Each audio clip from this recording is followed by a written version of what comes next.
ایک بار کی بات ہے، ایک گاؤں میں ایک بڑا موٹا آدمی رہتا تھا۔ وہ بڑا ہی لطیفہ اور محبت بھرا شخص تھا۔ اس کا نام آقا جان تھا۔ بچوں، کہانی سننے سے پہلے چینل لکی اور سبسکرائب کر دو۔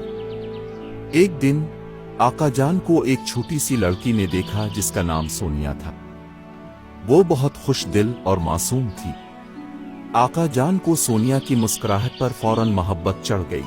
آقا جان نے سونیا سے دوستی کی پیشکش کی اور دونوں نے ایک دوسرے کی دوستی قبول کر لی۔ ایک دن آقا جان نے سونیا کو اپنی باغ کی دیکھنے کی پیشکش کی۔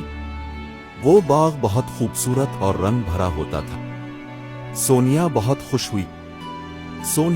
خوش ہوئی اور باغ کو دیکھنے کے لیے آقا جان کا شکریہ ادا کیا۔ آقا جان اور سونیا نے باغ میں خوبصورت پھولوں کی بہار دیکھی، لیکن ایک دن اچانک بادلوں نے آسمان کو گہرا کالا کر دیا اور بارش شروع ہو گئی۔ سونیا چھتی کے نیچے چھپ گئی، لیکن آقا جان کو دائیں جانب باغ کی طرف بھاگتے ہوئے دیکھا۔ آقا جان نے سونیا کو اپنے گود میں لیا اور انہوں نے ایک چھت بنائی۔ دونوں اس چھت کے نیچے خشتوہے کی بھیگی ہوئی مٹی میں بیٹھ گئے۔ بارش کے بعد آسمان صاف ہو گیا اور سورج نے مسکراہٹ کے ساتھ نکل کر زمین پر گرمی دی۔ آقا جان اور سونیا نے اپنی نئی دوستی کو بارش کی یادوں کی میز کے ساتھ منایا۔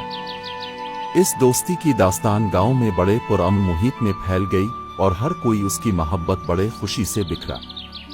اس کہانی سے ہمیں یہ سبق ملتا ہے کہ دوستی اور محبت ہمیشہ کامیابی کی راز ہوتی ہے۔